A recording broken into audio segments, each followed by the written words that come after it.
So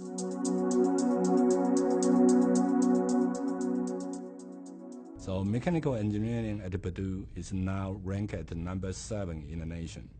So this is really one of the outstanding mechanical engineering schools in the country. We use ANSYS Fluent to study the air cabin environment. And also after the 9/11 in 2001, that terrorist attack was a major issue. So the Congress is also afraid that the terrorists might use like a biological or chemical weapon to attack the airplanes. Purdue was the technical lead for the safety issue. You deal with the terrorists might release a high level of contaminant concentration. And therefore, the FAA decided to establish a center of excellence, just focusing on the air cabin environment. The Congress asked us to study the air cabin environment. So air cabin environment in this center is defined as the air quality in the cabin. So when you think about the air quality, that means you really look at the distributions of different type of contaminants. Those contaminants could be from human being generate type of germs, could be intentionally released type of chemical or biological virus. You probably still remember in 2005, there was a SARS outbreak in Asia. So very soon, it was spread to more than 5 continents and killed more or less 1,000 people.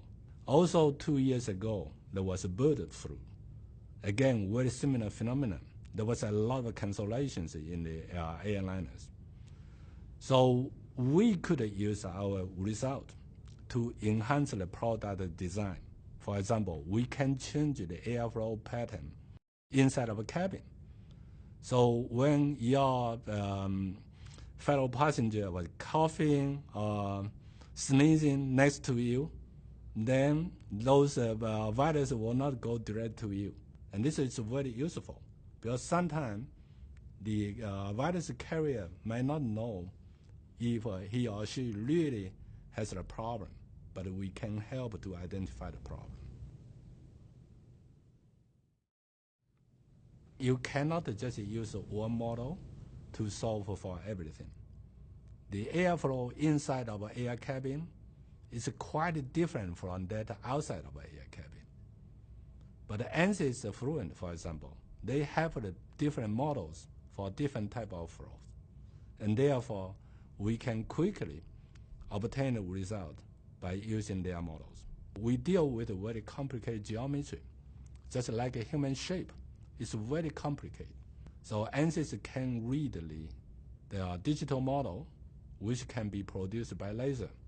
And then you can import into ANSYS Fluent, and then can easily run the computer simulation. But sometimes we do encounter certain type of problems we cannot solve. And then we'll call ANSYS help desk. They often can come back to us within a very short period of time and discuss with my students about the nature of the problems, so we have no problem afterwards.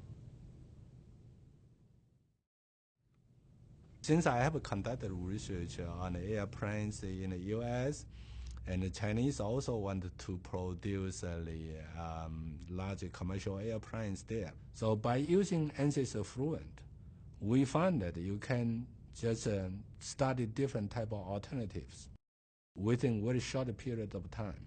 Then you can identify which one is the best. But with this collaboration with the ANSYS Fluent, we know the company will be always there. We can use their product, and we can do much more advanced research.